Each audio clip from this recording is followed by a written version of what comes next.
Trying to do some stuff. Yeah. Yeah, it'll be just a minute or two. She'll say confidently.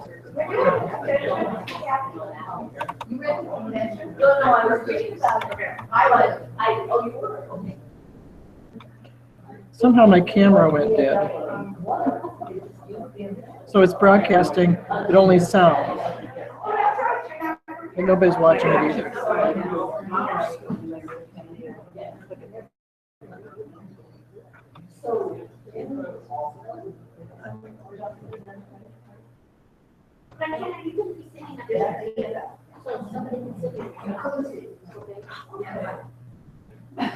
All my favorite league people are coming. Woohoo! Isn't that nice? It is fun.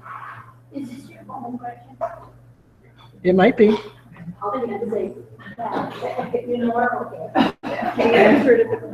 Yeah. Oh wait, here we are. I think I've got it found. I got it. I've read and understand. I got it. Hey, big head. Okay.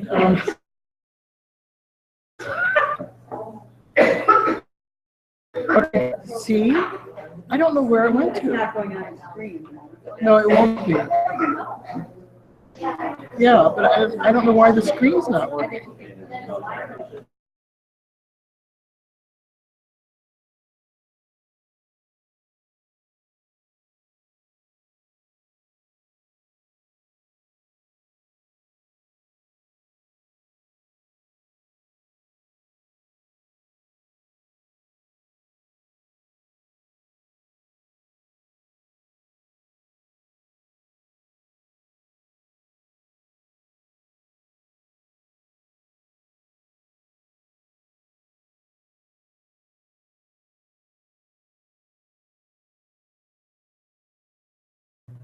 Okay, you guys, got a big head going here. Pretty soon we're going to have something better.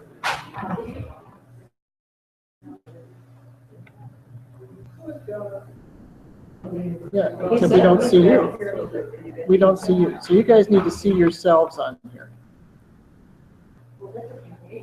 Oh my God. Yeah, I know.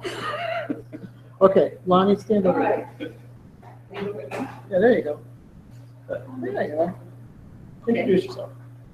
Hi, I'm Lonnie McCauley, and I'm with the League of Women Voters in Anoka County, called the ABC League. It's October with a group in Iowa, Wisconsin, and Illinois. It's strong, forming a Upper Mississippi River Region interleague organization. If we can come up with a little this much to give ourselves a little better recognition, I would love it. But thank you all for being here today. It's such a pleasure meeting in this wonderful place. Thank you, Max. I'd like to introduce Don Wyse, Professor Don Wyse with the Department of Genetics at the University of Minnesota. And he teaches there, he conducts research on weed management and focused his research effort on the development of perennial cropping systems, cover crop systems, biomass prairie polycultures, and has studied their impact on soil and water quality. He has led several multidisciplinary research teams composed of university faculty and scientists from both state and federal agencies. Dr. Wyse was the founding director of the Minnesota Institute for Sustainable Agriculture and founding co-director of the Center for Integrated Natural Resources and Agricultural Management at the University of Minnesota. Recent activities at the center have led to the development of the Mississippi River Greenland Blue Water Initiative that includes universities, state and federal agencies, and NGOs to deal with the landscape issues that impact water quality in the Mississippi River and the Great Lakes Basin. He currently leads the initiative. So this is a program designed to develop the new generation of winter crops for the upper Midwest. He was one of the founding organizers of the Midwest Cover Crops Council and is an active member of the executive committee. Welcome, Don. Thank you very Nice to much. meet you. Thank you very much. Yeah, thanks for the invitation, and we're always very excited, as some of you know, of presenting this story and some of the new ideas and new opportunities for a wide range of issues, you know, from water quality to beneficial insects and on it goes. I came to the University of Minnesota 3 years ago. Congratulations. So I've been in the state for 43 years working in the agricultural sector, and it was in fact a group of farmers from Roseau and Lake of the Woods counties.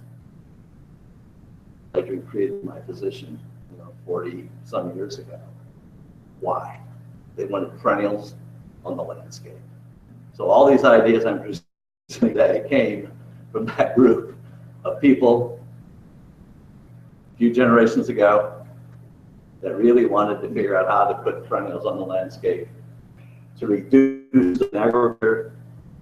They didn't say environmental risk at that time, but that's really how it's playing out. So I'm the guy that developed the grass seed industry in northern Minnesota. An agricultural landscape. Continuous cover, make it profitable. Make it profitable. So 20 to 25% of the land in Roseau and Lake of the Woods counties, that's what it was once, and just annual crops now are in perennial grasses. The seed to market, right? And turf grasses. The perennial ryegrass that you buy at the store. A lot of that comes from the everything that I have been thinking about since that time has been based on that concept.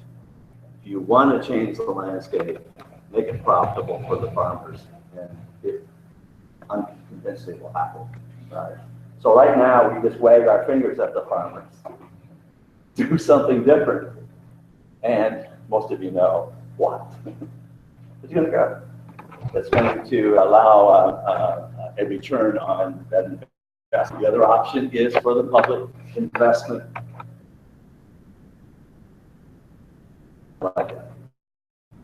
I would love to change the landscape with an economic pull, and society wants to support it as they do corn and soybeans now.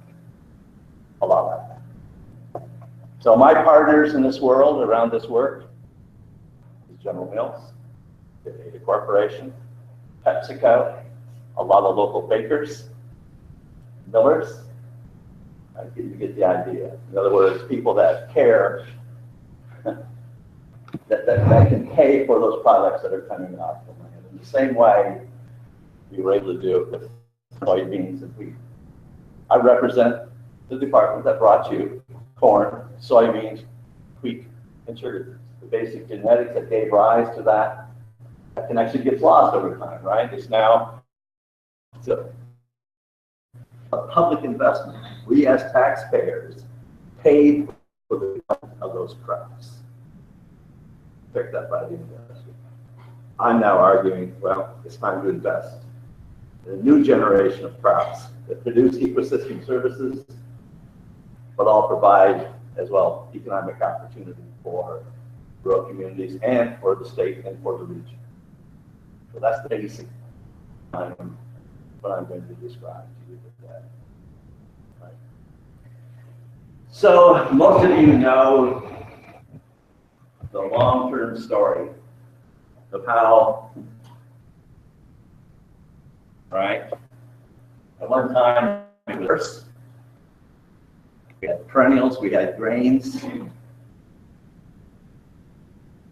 So that diversity got lost. How did it get lost? This is a typical landscape in the 40s in the Midwest, happens to be Iowa.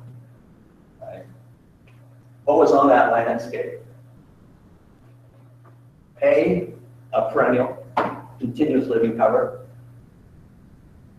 Pasture, continuous living cover. For the livestock, right? In other words, there was a lot of perennials on that landscape. It didn't take long for that to disappear. All right? Bam, across the entire Midwest. What happened? What made that change occur? Fabric, What was it? fabric farms, Yeah, what else? money mill. What else? Livestock production from grain production. It was easier to ship soybeans than it was to. It went from economy to economy. Very long for that to occur. And what happened? We all bought into it. Every time we went to the grocery store and purchased products, we voted for that system. All right? And this is the time I'm going to make right now to what is going on, interest in those food companies. Else apart. Category provisions. They know that the public has changed their mind. They just don't want cheap food. They want food that is produced in a given system that produces more than just calories. Society is moving towards where they want better landscape outcomes, cleaner water, habitat for wildlife. That's why they're coming on board. General Mills would like to market you a product that as you purchase it, it's not only a healthy food product, but produces that landscape. And that's good for exciting. So then we insert it in that.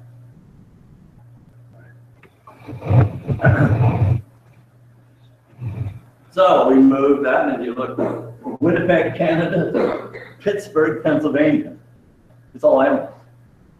Large portion of the landscape is 98% are annual crops.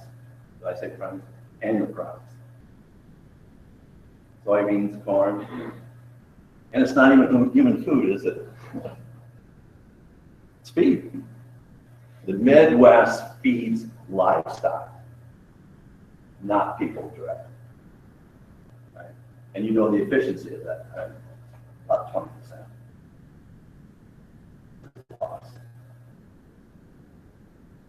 The crop development, hogs,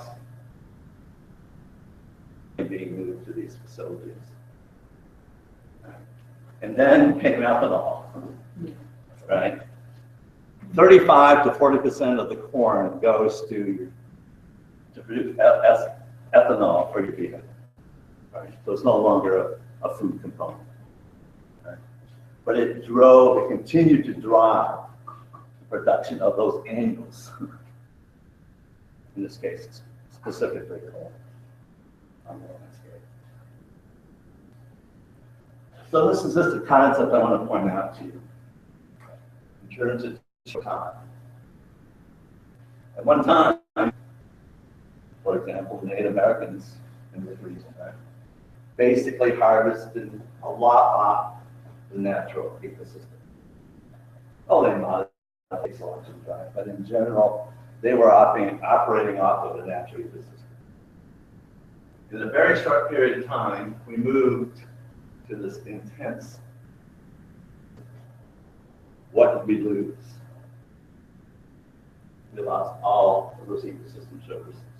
What did we gain? A big balloon in production of a specific product, but we lost all our What replaced those services? Fertilizer and pesticides. That was the replacement for those ecosystem services that built the entire industry. Basically to replace those ecosystem systems that were lost, but there was one service that was not replaced because they were all annuals. Holding water in place, holding nutrients in place. We have what I call the brown period.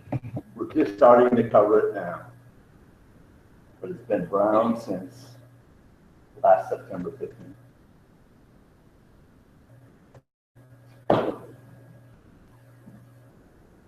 So the grand challenge that I would argue for the university and the rest of society, if we want to get those services back on the landscape, we have to invest in a new agricultural system in the same way the public and private partnerships invested in the development of the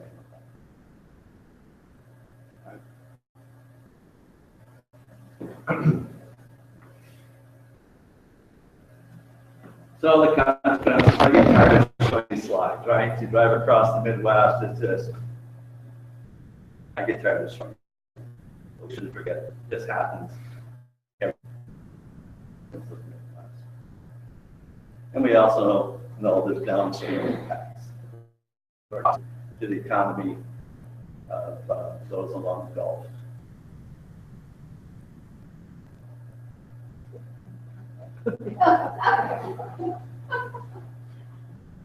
Yeah. Yeah. Okay. So this is probably the most important set of slides I'll show you. To me, this describes the dilemma. Right? You're looking at chlorophyll covered green plants on the landscape over time out of a satellite shell. All right.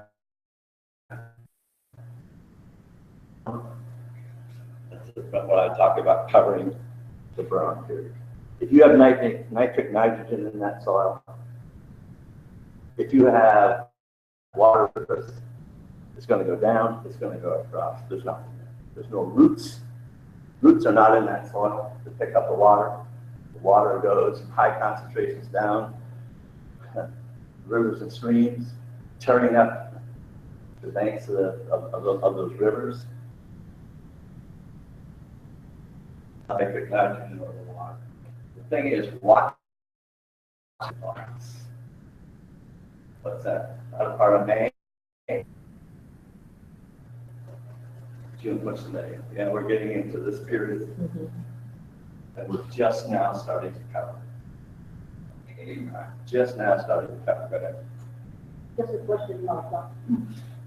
Beyond that, what do you think makes Wisconsin stand out among these states and not cover? You guys have all been through that area, haven't you? And past Not one that had the behavior control. dairy. In that rolling area, large portion that would hold the pastures there. Alfalfa would still, grasslands would be a very important one of that system. And there would be some areas of Wisconsin, western Wisconsin, where it would be too hilly and not enough soil down to the limestone to actually farm it. Right? But you're right, that's what happens.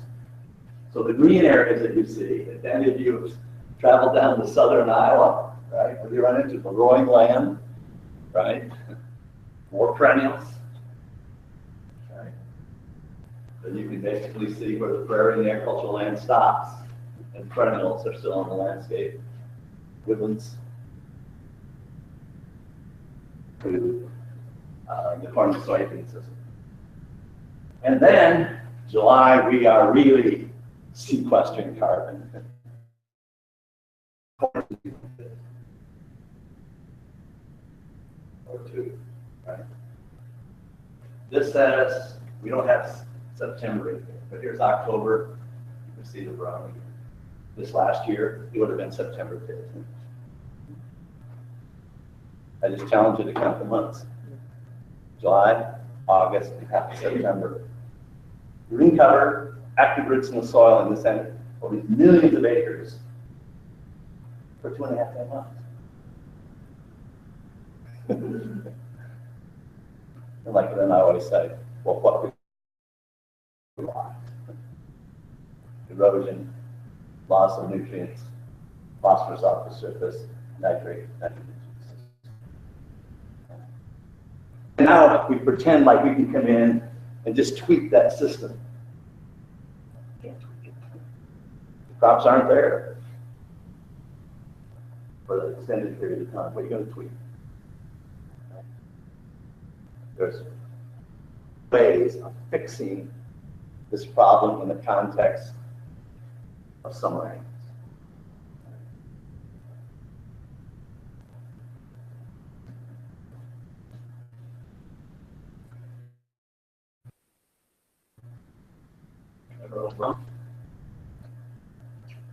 We have a tremendous amount of rainfall historically over that same period of time. Where does that water go? Runoff. The majority of it goes down into tile line systems and out into the surface water and down to the Gulf of Mexico. Same thing that was described. 71% of the tile line flow occurs during that brown period. In other words, there's no in-field use of that water. What's going with it? The nitrogen.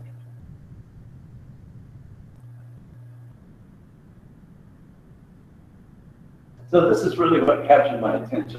Guys, that name, Giles Randall. Yeah, probably one of the best applied soil scientists in the United States. Worked most of his career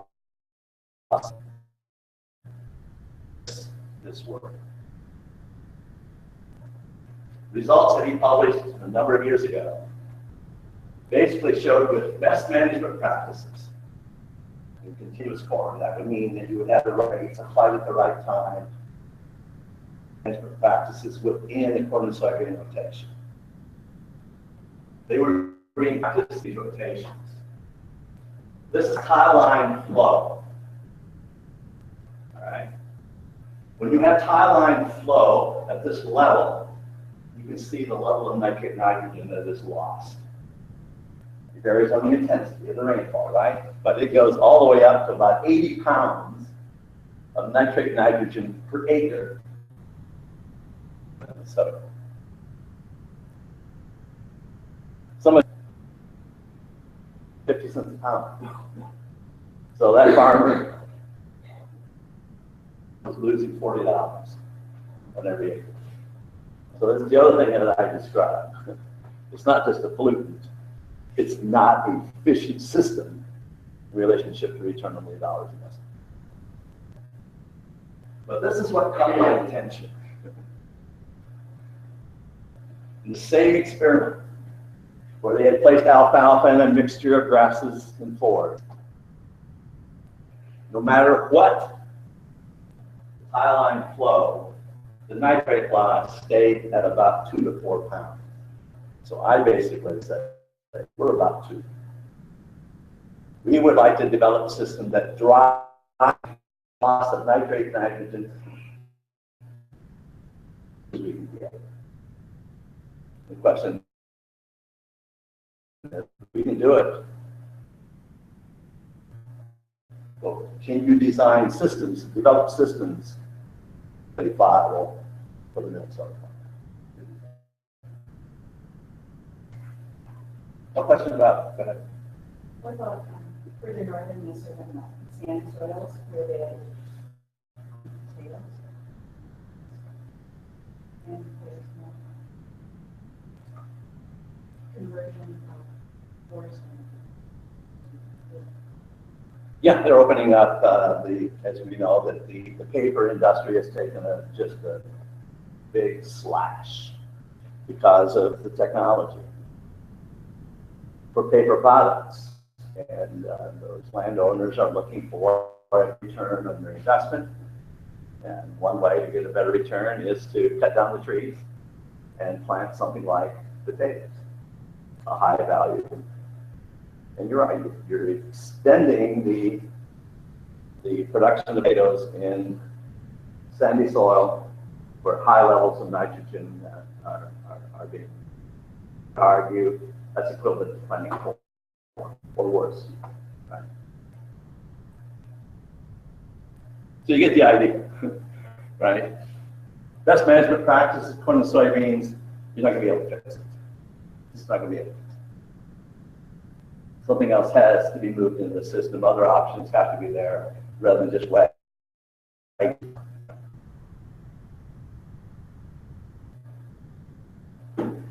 So you guys have probably seen this report that came out from a year or two ago.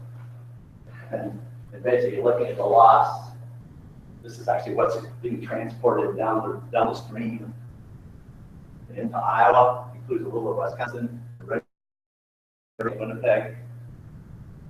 It's about 250 million pounds of nitrate nitrogen that's actually just leaving the state. It's probably double that in terms of what's being lost in getting there, right? So when I present this to the legislature, I present it not only from a political perspective, but that's $125 million lost in the economy of the state of Minnesota. And then I say to them, you know how much that is per decade? The hiking state. And I counsel a little bit by saying, not only that, but one roof with open clothes. You guys know. Natural resource that's being lost, let alone being a pollutant.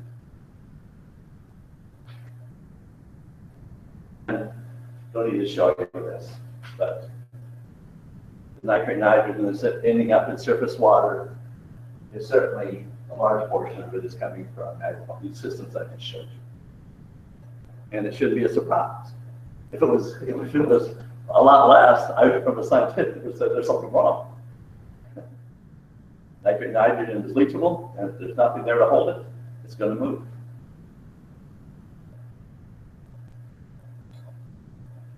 And this report also suggested that we're going to reduce nitrate nitrogen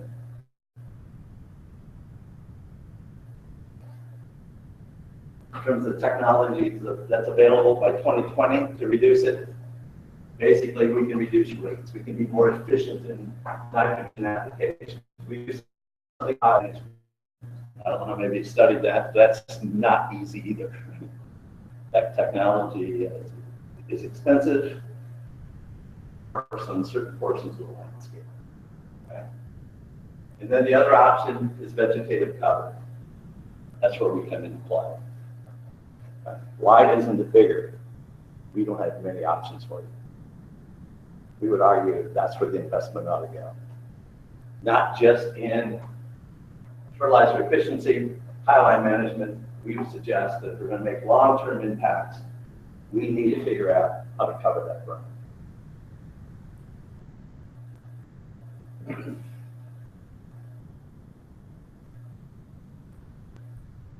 So looking out into the future, I think a lot of coming to the conclusion that if we really want to make the reductions that are going to have a major impact, reducing the impact in the Gulf of Mexico, it has to be in that 30 to 40% range.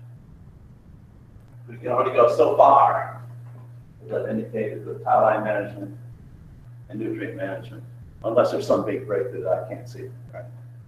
And that's possible. But to make the big impact, the argument is we need new vegetative cover.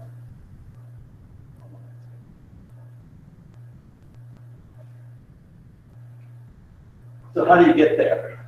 So the idea is we need to figure out how to put perennials and winter annuals on the landscape to give you this continuous living cover. So basically, we also want to new opportunities will provide that carrying landscape change. And we would argue it's not there today. You know, I've been in the department for 40-some years. other soybeans. We have not developed another crop during that period. And the level of investment has been pretty close to zero because of the dominance of wheat, corn, and soybeans. There hasn't been political pressure or a great argument to actually investing in new crop development. Forever Green is it.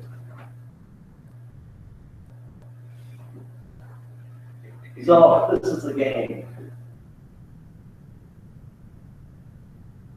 And for real estate, where do they want to invest their money? You want to go out and plant something, right? That's the general idea. But if we go out and plant things today, we're basically planting things that won't get us too far down the line. There's some things that can be done, but it's really making the impact a very big way across a large portion of the landscape. We just don't have the plant materials to do that. So the investment we are arguing is invest in new crop development.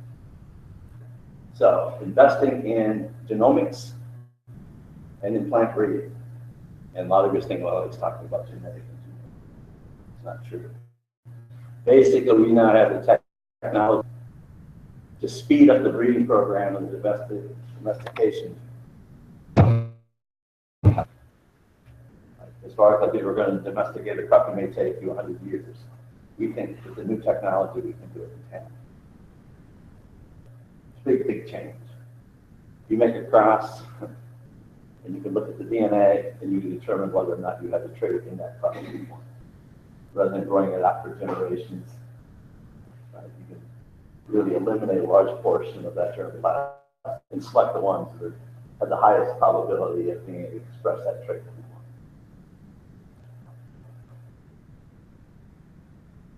anymore. The agronomic practices, and then the big deal is the commercialization process. So all of those projects that I handed out to you today, I look as businesses without meaning, right? But that's how they're organized. Basically, to do the genomics, the breeding, the aeronautics, and do it in unison. Right? And I think that's really the unique characteristic of this overall project. So this is what's on your handout. So we have these perennial crops, the winter annuals, and then the woody crops. And they range from hazelnuts, pennycress, camelina in terms of the winter annuals, and the one that's furthest along is going to be wheatgrass lupins, that's now moving into crops,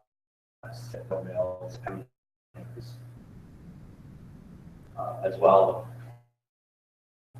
And these are all active funded projects. Okay. So there's not a really good market for things like apples, because our apples in Minnesota were developed when you and the Work Society went over to Russia and brought an apple tree back, and so we're always developing more apples, but we don't have apples up there as a perennial crop. We could get to them, but I'm looking at the ones that haven't been developed. You let the industry develop. Right. So I'm looking at them. Yeah, that's it. And there's other ones that I have, like I didn't put from my perennial grasses up there.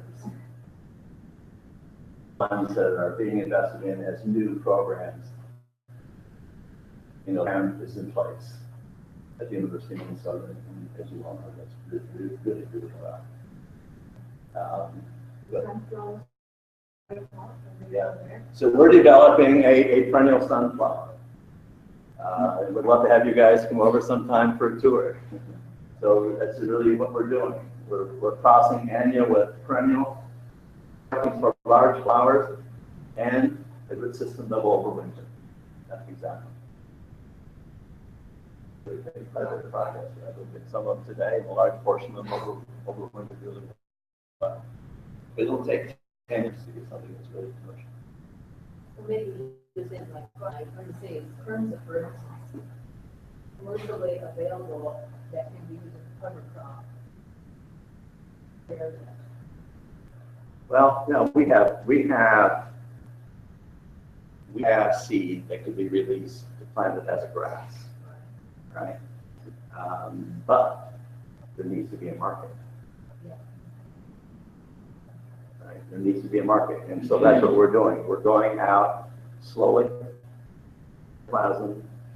Farmers in Rosso, the guys that I work with, produced probably 500 acres on contract with Patagonia, and they're making beer out of it.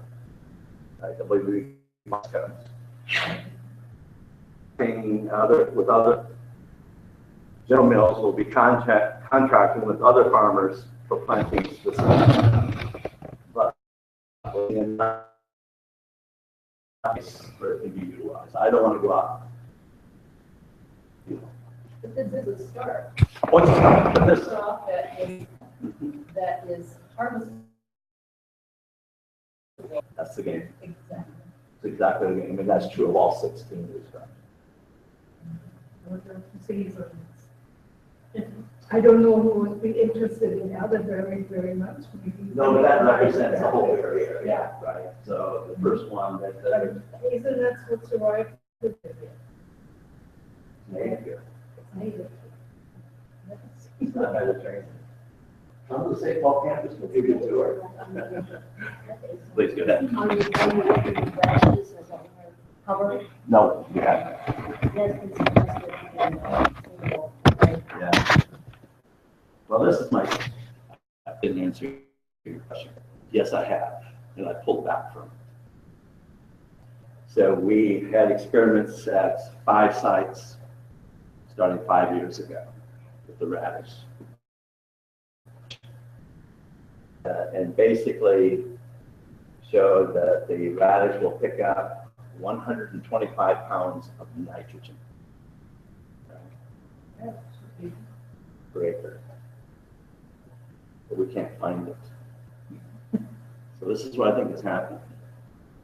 You know, the radish, the big leaves, right? Mushy on the surface of the soil. I think it's going up rather than down in the soil. they leave them, they don't harvest them. They're not harvesting. That's, you know, a way of collecting the nitrate nitrogen over winter, and they don't overwinter. They die in the spring, right? My data shows that 100 some pounds of nitrogen is lost. It doesn't get transferred to the next crop. But it did keep it out of the water, right? But it is not nitrogen that is usable in the rotation.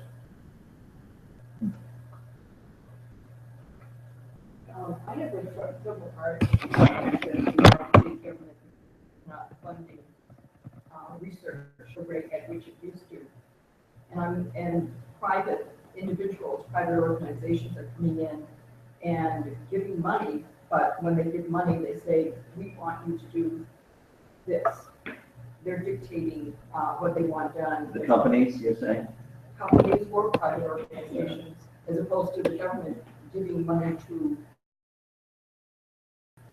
do what you want to do, what you think is going to Well, benefit. I would love, and that's the reason I kept bringing up the point, we gave the point, so I can that first. Right. I would prefer that money, or a mixture of money, but with a public base to it. As you all know, that's why we argue, or MEP argues in the legislature for public support for everything. We've been able to take that public base and get the foundations to fund this. The Moore Foundation, the Malone Foundation, and the Buffett Foundation are putting in $500,000 a year for the next 15 years. Because of that base. So for everything. So the 16, wherever it needs to go in the 16 projects.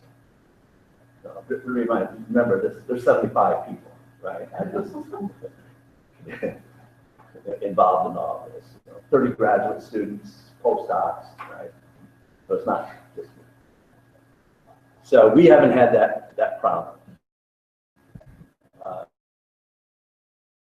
No one that is invested in our program has asked for ownership of any of their products. That doesn't mean that won't happen sometime in the future, but it happened to this day. So everything, all the investments that have been made, the products that we have are all public. Another question. My brother has talked about some people using a cover crop that, and I don't know what it is, they kill off in the spring. Probably winter rot. Probably winter rot. You know, that's the standard. And They have to spray. Winter rot, you'd have to spray. You have to kill it. Or, you know, out at St. Paul, extending its hop. Whoa. Right? It's a really robust plant, highly competitive. You wouldn't be able to plant hop into it unless it and was. that's not a good option at all because That's my, so you see, that's my whole thing argument. Yeah. Right? That's what everyone, that's the standard, that's what everyone wants to do. And that's been demonstrated 3 big times in my career. And still every day, right? No one put up the dollars to invest in the development of a whole series of new cover crops. The investment has never been made. Why was winter rot developed? So a crop, as a cover crop, right? So there's been virtually no investment in this type of thing. So Forever Green is unique in the country. This is the only place type of work, this type of. So this concept here at the University of Minnesota, in the state of Minnesota, is a leading idea.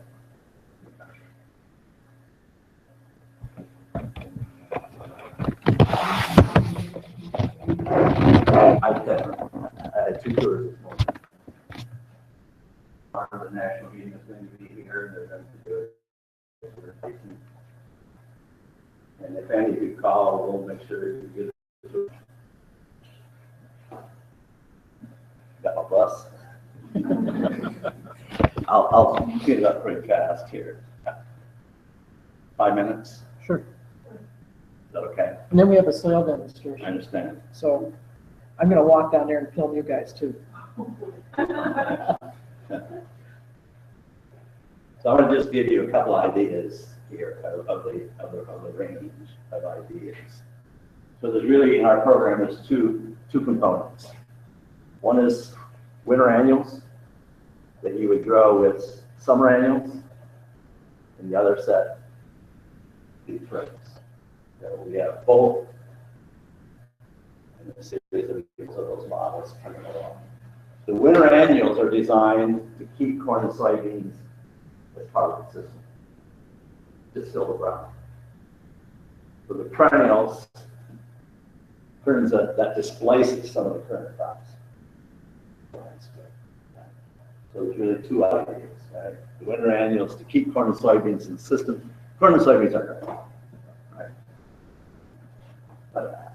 So we would like to fill the ground with corn and soybeans on the landscape, and then also create a germplasm for species that would fit other parts of the landscape, which you would displace those crops.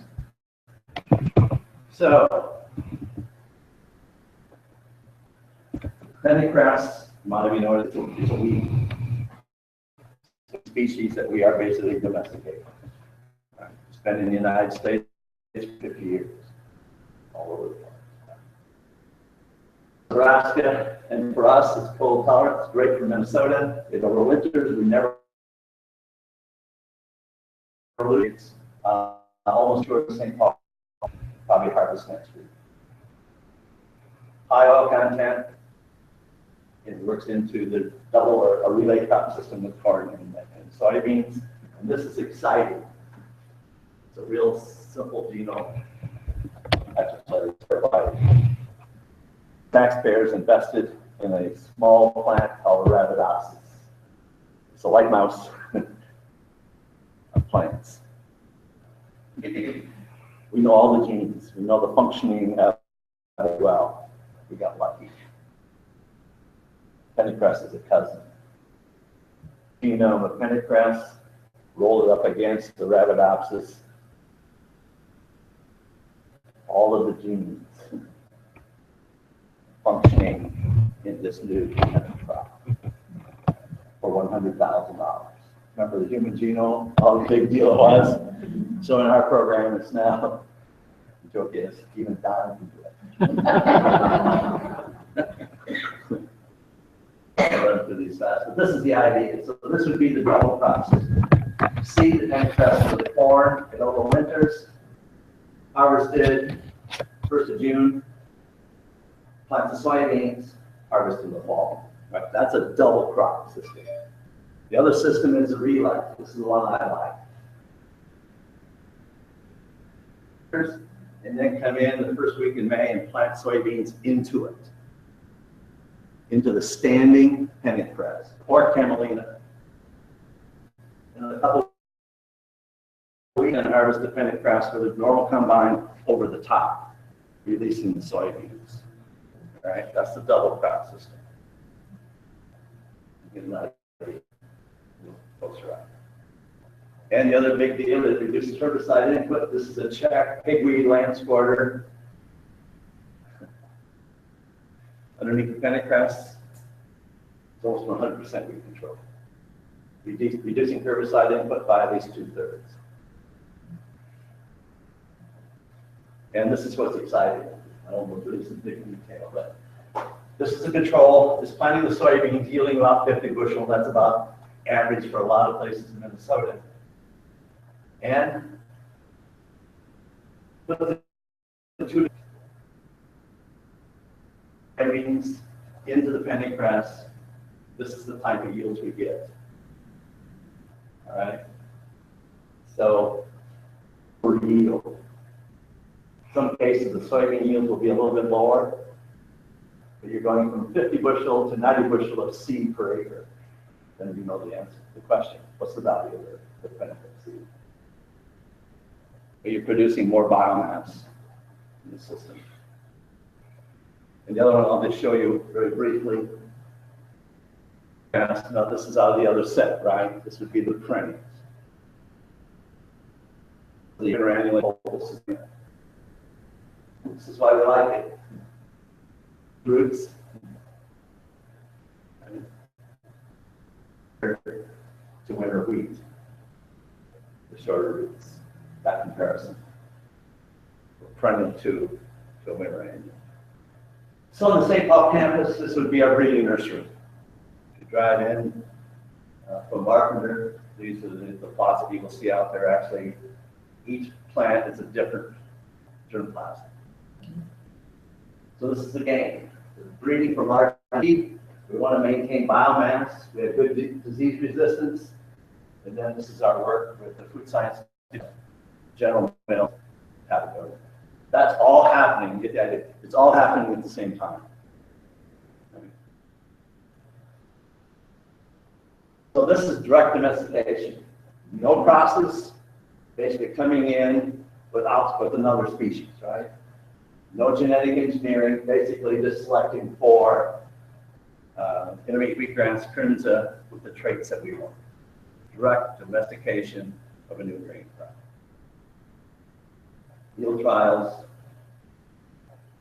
So this is some of the progress, an example of progress. This is the seed I started. These are some of the current lines in comparison to wheat. Right? So seed size. We've been selecting for increased seed size. So I just want to show you this. So in the food science, General Mills work, what do you do with the development of the end product? Eat it. Okay? So amino acid content, similar. Functionality of the starch isn't as good. The gluten isn't as good as wheat. Flavors. You can select for different flavors within this germplasm for various uses. And actually then producing various types of food products. So this is the big use across the country with a wide range of acres. They're 50-50 with wheat. And it has a flavor that major restaurants in New York City, San Francisco, time perennial grains restaurant in San Francisco. The seed that the farmers in northern Minnesota produced went to that restaurant in San Francisco. So the idea is, it isn't just PepsiCo, General Mills, it's organic millers, all right, all the way down to restaurants. They're all part of this package, and this is as important or more important than the genetics work, right? Nothing is going to happen unless those are all happening in unison. Hazelnuts. Hazelnut.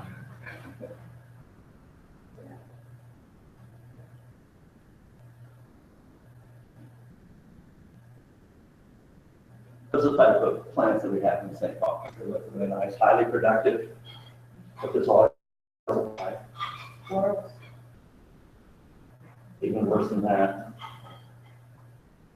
When we identify a good plant like this, it's kind of like someone asked about the apples, right? It would be equivalent to, right? Well, no. Yeah, well, you do apples, but we don't here. Find this great apple tree, Honeycrisp, but you can't propagate it. It's got 100 trees. So that's the bottleneck in this work. We don't have an efficient way of increasing the plant material. So that's really, in this case, the role money goes in vegetatively our best plants. Good progress. I think we'll be able to make that big breakthrough within the next year or two. I'll stop there. Sorry. The intermediate wheatgrass, all the production is organic. All of this so far is all organic. The pennycress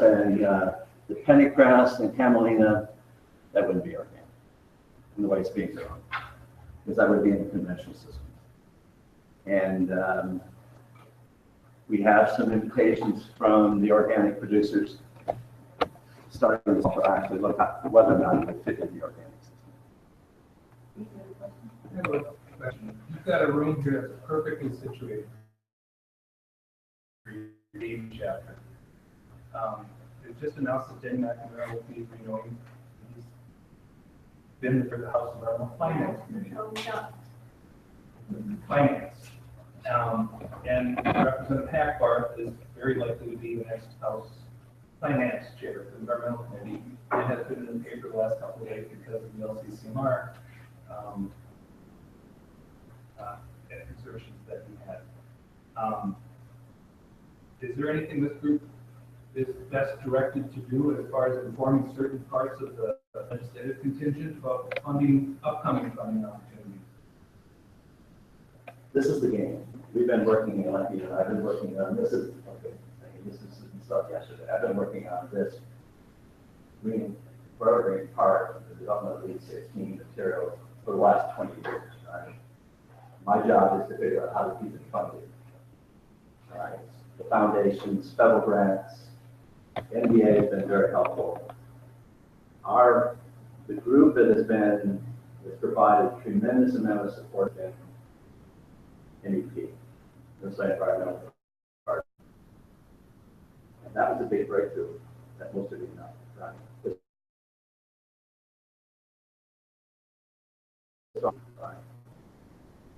Standing behind the forever concept, right? A lot of these things aren't native plants. They're not perfect. They're still a disturbance on the landscape, right? But they're basically suggesting that this project, this program, is worthy of investment. And some of you know that we had the governor and all the commissioners, a wide range of organizations on the St. Paul campus in March. Basically to show them the plant materials and the research that was underway, and actually show them real products. Right? We all got to eat a little of from Kernza, taste a little bit oil from camelina. So, as a professor at the University of Minnesota, I'm not really in a position to do that live. Some of you that have known me for a few years, I do know how to create support, working with groups to help organize them in a way that they can do the lobbying on behalf of an ID. Right? So that's the way we've operated for a number of years. So what we would love to do, today's my Dane's birthday. I'm 69 today. I'm 69 years old today. Do something else. So I have a few years left. So I'm staying basically in this program to see if in fact I can't get stabilizing support for this program. So one of the reasons openly that we wanted the commissioners and the governor there was to at least get them to consider incorporating a $4 million reoccurring set of funds for the Forever Green initiative for the next 10 years. I mean, that's really what we're trying to put on the table. $4 million per year. $1 million per year. Okay. Yeah. So this program that we've patched together operates on 5 teams has been able to grants and working with a wide range of groups. We operate in $5 million a year to support these 16 projects. That's a lot of work. That's a lot of work. We would like to make it a little bit easier for the next generation of scientists that are working on the agenda to make sure that there is stable resources, more stable resources. Not you wouldn't block around the resources, right? But to stabilize the program over the next 10 years. So, I mean, that's really what will be on the table for in the next legislative session, I believe. Yeah, we're going to have more powerful environmental funders. That's our this election. And I don't know what his position has been on this, but there's been other people that have been I think Don said, NDP has been pushing this a lot, and Berkeley Catholic generally being fairly enviro-ish. And we're part of NDP, and we've been helping push this out. And it takes a lot of pushing, otherwise it goes away. Oh, we funded that a couple years ago, we're done. Yeah, exactly. It's not 2 years and then you're out of here. We've been successful in getting the best scientists at the University of Minnesota work. Why did they engage? Because they're committed to the idea and also thinking that it's stabilizing and there will be something there for them to move into and have support for a long-term program. You can't just take your best scientists, just move it in and say, oh, it's gone. So they trusted me to make sure that if they made the move, there would be resources for that lab to stay engaged. And you can't do that. You can't get your best scientists engaged like that unless there is some stable funding. As we did for soybeans. Did corn and still do. That's all state. So I got a question. Minnesota, Wisconsin, Iowa, Illinois. What's happening with your peers in these other states? Well, that's the other thing. We talked today about Forever Green. Forever Green initiative is Minnesota's component of Enhanced Food Waters. So that was the other big deal that we created a number of years ago. And believe it or not, who was the first executive director of that? Steve Morse. I hired Steve Morse to help me develop that across the Mississippi Basin. He's the head of the Minnesota Environmental Partnership now. Yeah. We're talking about here. Through Greenlands with Waters, we're trying to build or encourage the development in each of these states, a program that would be similar to Forever Green. So if we talk to you, we could find out who to talk to in these other states to kind Absolutely. of foster those efforts. Yeah, the current executive director is Richard Warner, Okay. and he's in Hayes Hall in St. Louis. Okay. So that would be a good partnership for us to follow up on too. Absolutely. Yeah. Yeah. Don, thank you so much.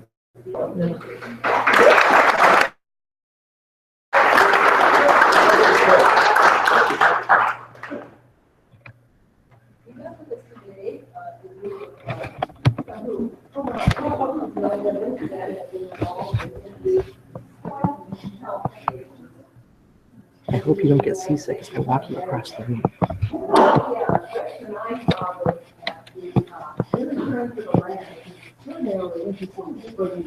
Kind of loosely organized at the moment, but these are women that want to do more with their land that they either farm or they do.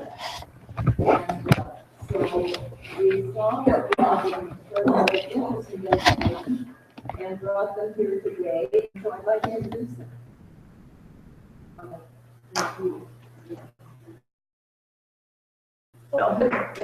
Okay, so you can turn around if you will, and I'll introduce Kristen Brennan, Oshkosh, Wisconsin. We received her degree in soil science from the University of Wisconsin at Cedar Point. For the last 13 years, she has worked as a soil scientist for the National Resources Conservation Service, and recently accepted the position of the NRCS Assistant State Soil Scientist and Health. It's a mouthful. It is. There's a lot of. That is in Upper Mississippi. Well, Yeah. in the state of Minnesota. Yes.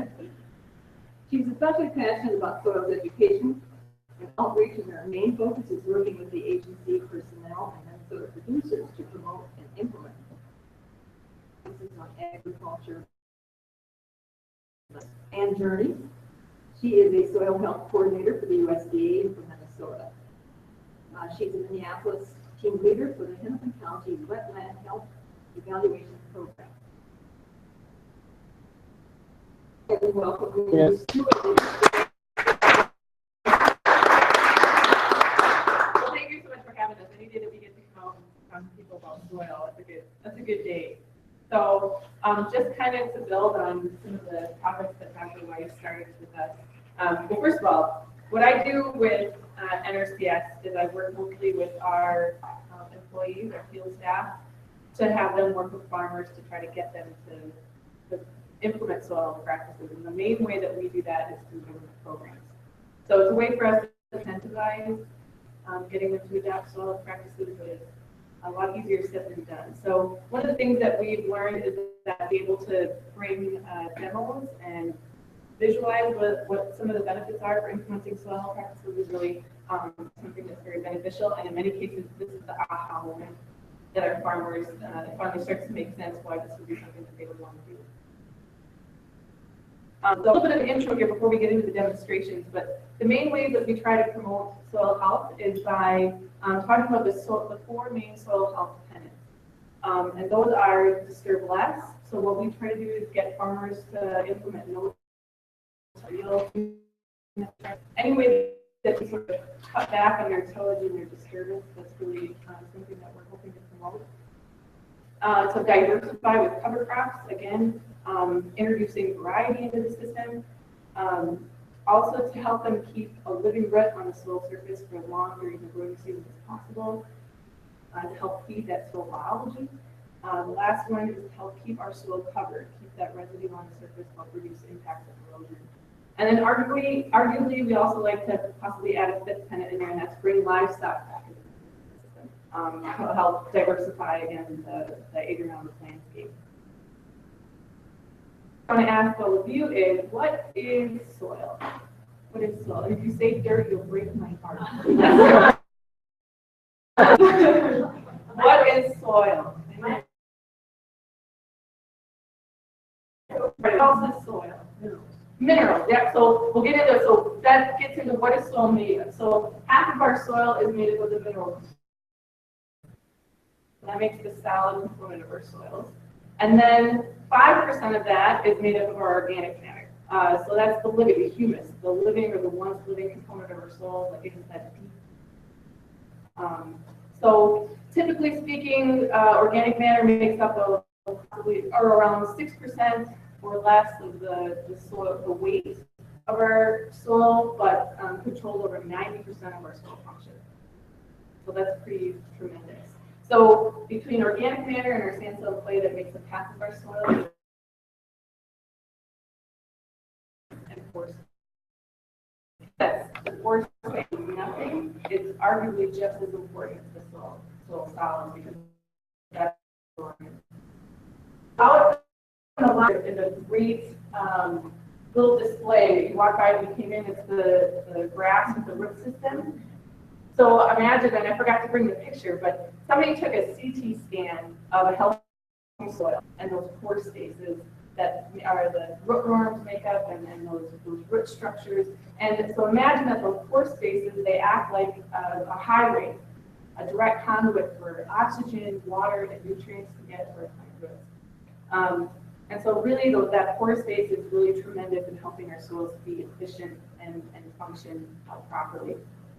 So yeah, we've got sandstone, clay, organic matter, air, and water. That's where soil is made of. So talking a little bit about those 4 tenets of soil health. So just disturb ourselves as little as possible. So imagine your bedroom.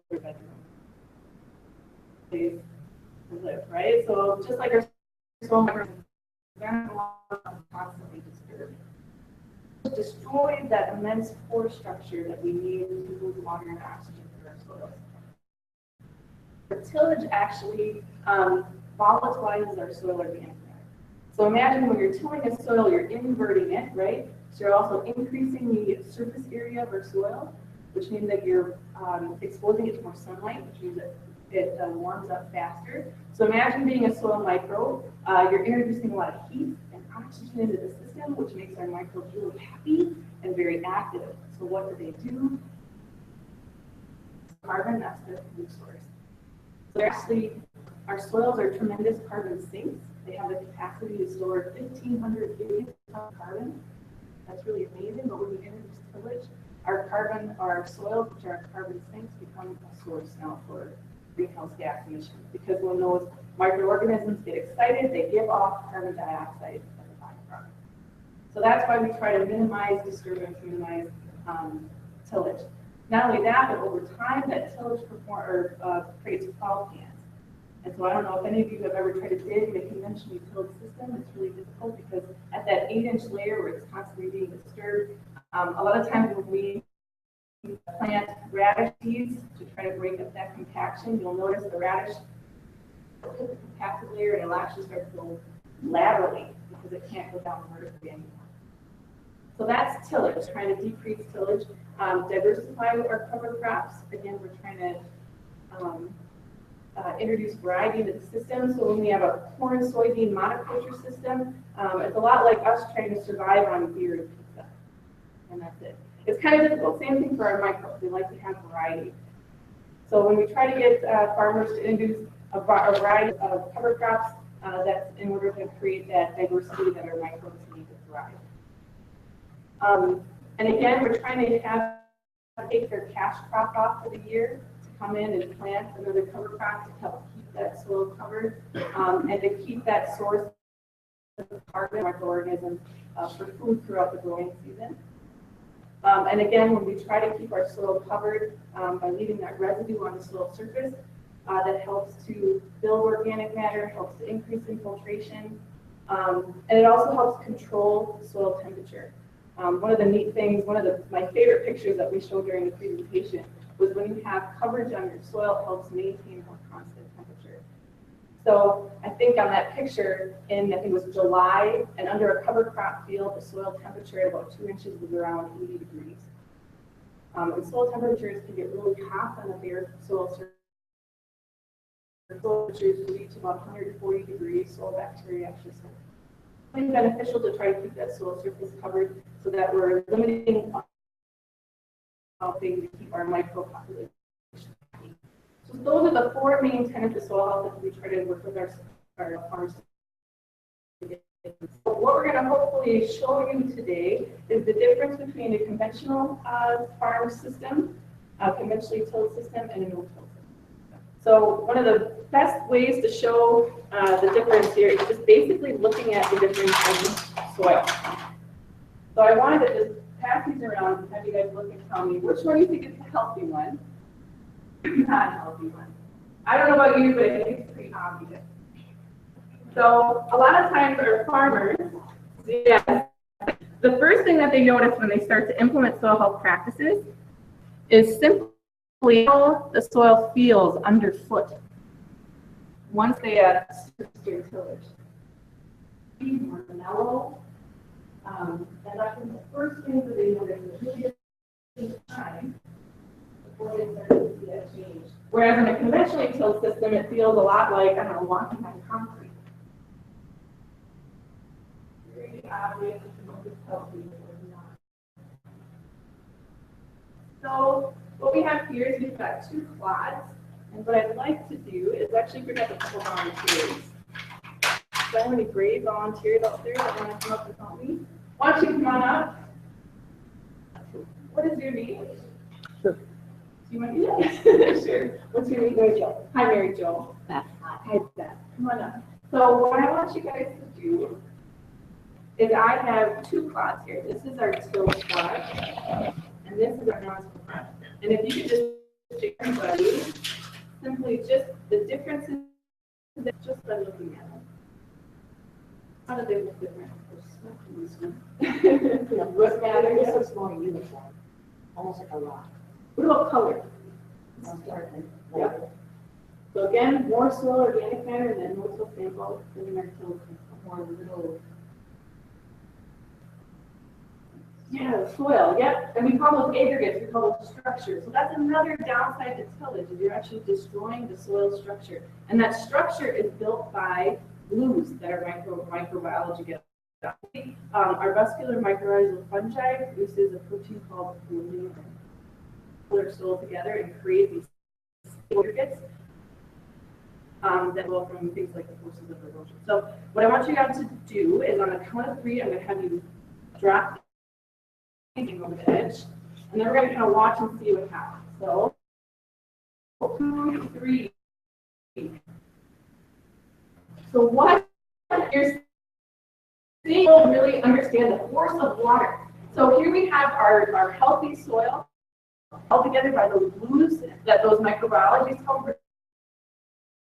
Now it's got that force. The water has an easy pathway into our soil, whereas our conventionally tilled clod is missing that pore space, lacking that pore space. So that water is fighting, trying to find a way to get into our soil. Not only that, but it's lacking that microbial population that produce the glues, so it doesn't really have a soil structure, stable soil aggregates to help hold it together. So if I were to ask you, how many microorganisms are in a tablespoon of healthy soil? Any guesses? Any guesses? There are more soil microorganisms in a tablespoon of healthy soil than there are people on planet. So you can just imagine the incredible ecosystem services that those microbes provide, and then it's gone. Whereas this clod will just sit there. If you notice, those of you in the back, you can actually see air bubbles leaving. Spaces, it's displacing the oxygen that's being held in there. And those things. Yeah, exactly. So I'll keep you up here. Here's what help me with the second one. Why don't you come on back to the back here? So get around, sure. So same thing, same 2 samples. We have our no-till soil here, conventionally tilled soil. And now this is a mini rainfall simulation that we're going to show. So this represents about 1 inch of rain for this particular volume of soil. So I want you both to do is just very slowly pour these at the same time into this little bowl up here, and that'll simulate 1 inch of rain.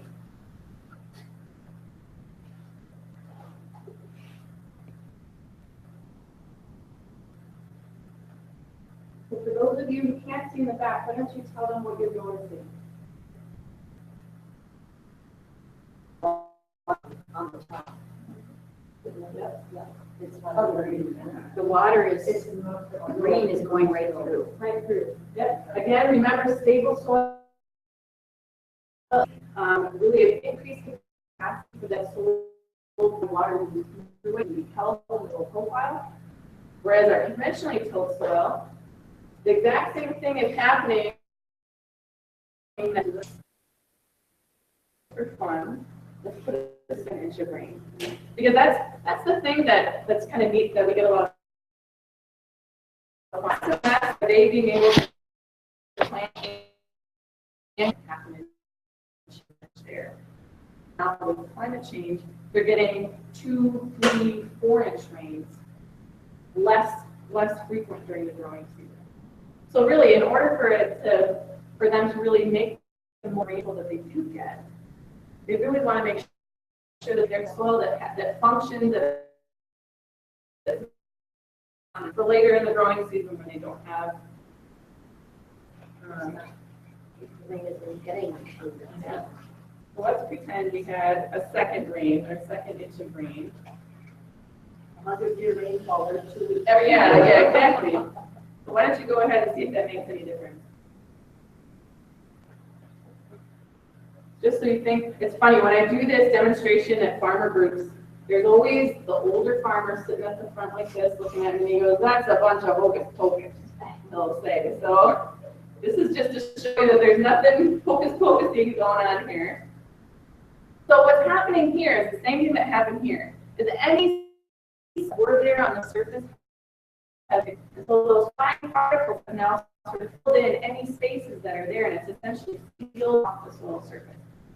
So if this was a farm field, it's not like the soil is just sitting there, right? Where is it going?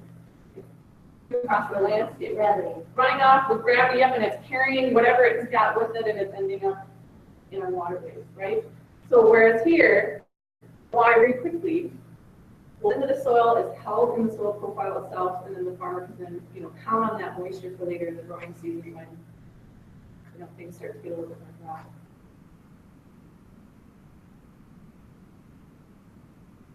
So now farmers who see these demos, I don't really think we always think that, well, we need to till it in order for our soil to be productive. We need to till it for the water to go through. Well, make sure she's not stupid, she knows what she's doing. Where in Mother Nature's ecosystems does she ever till it? She tills it with what? She tills it with microbiology. There's no mechanical tillage happening in nature, and that's what we're trying to get farmers to do, is to go back to nature and to farm in Mother Nature's image. So there you go. That's great. Thank you very much for your Very impressive. So, Kristen, what you're demonstrating also, is that the less that is being in the soil, the less water that goes through the drain tile, right, and into the streams and That's another thing too. A lot of times farmers, they're installing drain tile, which is usually at a depth of 3 or 4 feet.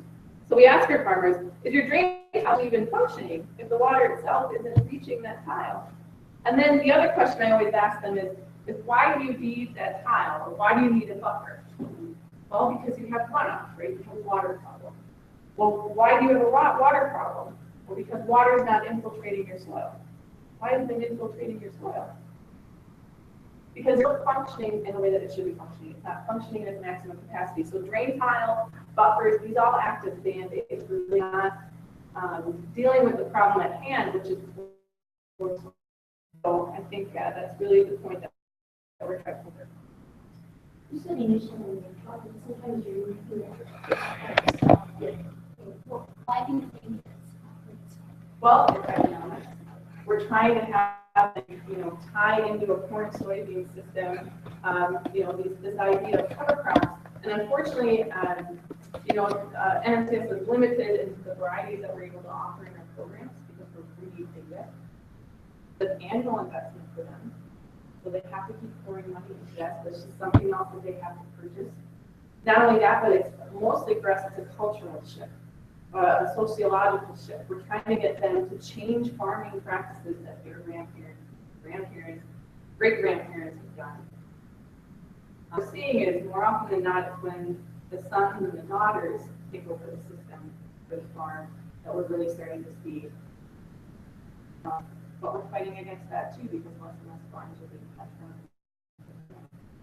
So it's a huge mountain of things that we're up against, but I would argue that the cultural and the sociological things are really the hardest part. So what we're trying to do is statewide, we are building local soil health teams with the local NRCS field offices, and some of the exciting things that are happening there is they're building local mentor networks.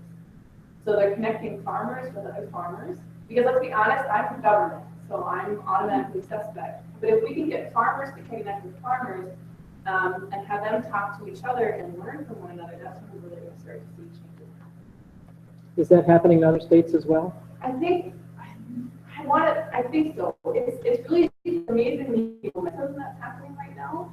And so I think what NRCS is trying to do is try to coordinate these local, with the field offices and the local staff. But a lot of times, the most successful farmers in soil health aren't enrolled in government programs.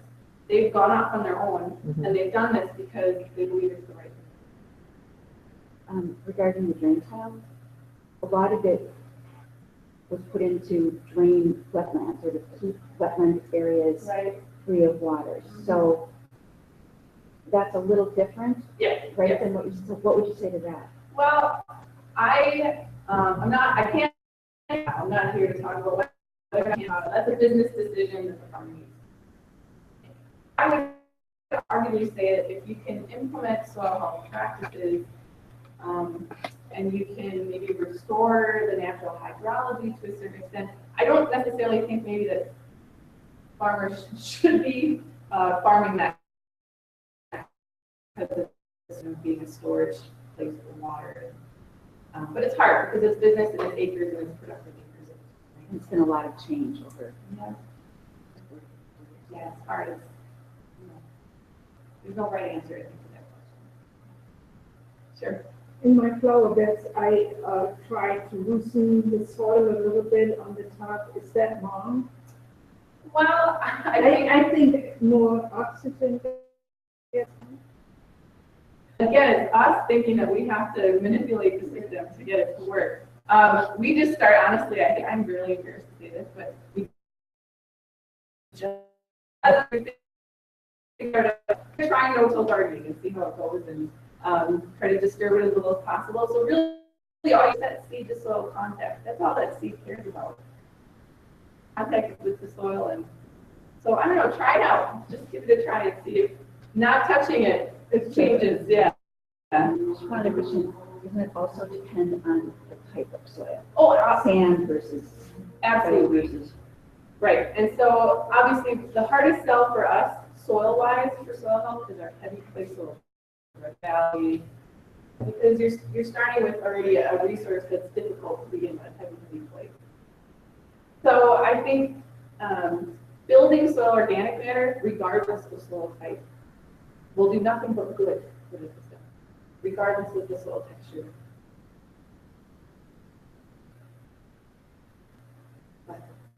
Any other question, ma'am? Thank you. I love it. Everybody twice over. Yeah, no, it never gets dull. For me, it never does. So, well, thank you all very much. And I think we have a large rainfall simulator that's even more neat that they show. So if you ever get a chance to see the big rain, definitely